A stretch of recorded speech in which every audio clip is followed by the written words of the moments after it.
بسم اللہ الرحمن الرحیم۔ السلام علیکم ورحمۃ اللہ وبرکاتہ۔ پیارے طلبہ، کیسے ہیں آپ؟ امید کرتا ہوں آپ سب خیریت سے ہوں گے۔ آج ہم انشاءاللہ لیکچر نمبر 6 میں درسی کتاب کے سبق لانس نائک لال حسین شہید کا سوال نمبر 7، اپنے علاقے کے ناظم کے نام اپنے محلے کی باقاعدہ صفائی کا مستقل انتظام کرنے کی درخواست، یہ جو ہے نا پڑھیں گے۔ تو اس میں بیٹا درخواست کے جس طرح کہ میں نے آپ کو پہلے بتایا تھا 4 حصے ہوتے ہیں۔ اس میں پہلا حصہ ہے سرنامہ، جیسا کہ بخدمت جناب ناظم صاحب یونین کونسل فیض پور شیخو پورہ۔ یہاں پہ آپ نے بیٹا الف ب ج لکھنا ہے۔ کیا لکھنا ہے آپ نے؟ الف ب ج۔ بخدمت جناب ناظم صاحب یونین کونسل الف ب ج، بس۔ اس کے بعد نیچے لکھیں گے عنوان۔ عنوان میں آئے گا باقاعدہ محلے کی باقاعدہ صفائی کا مستقل انتظام، ٹھیک ہے۔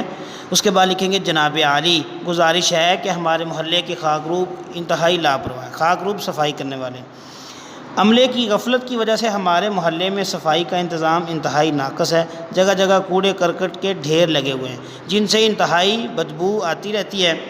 گندے پانی کے چھوٹے چھوٹے تالاب بھی بنے ہوئے ہیں جن سے مچھروں کی افزائش میں اضافہ ہو رہا ہے۔ گندے پانی کی وجہ سے بچے گلیوں میں گر جاتے ہیں اور چوٹ وغیرہ لگ جاتی ہے۔ اس کے علاوہ ملیریا اور ہیضہ جیسی مہلک بیماریاں پھیلنے کا بھی اندیشہ ہے۔ مہربانی فرما کر ہمیں ان پریشانیوں سے نجات دلائیں اور صفائی کا مناسب اور مستقل انتظام کیا جائے، آپ کی نوازش ہوگی۔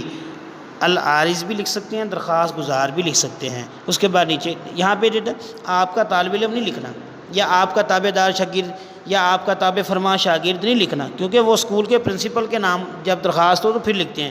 یہاں آپ اپنے علاقے کے ناظم کے نام لکھ رہے ہیں تو یہاں لکھیں گے اہل محلہ یا ساکنان محلہ، ٹھیک ہے۔ اس کے بعد نیچے لکھیں گے الف ب ج، بس، اور العارض کے سامنے تاریخ لکھ دیں گے، ٹھیک ہے۔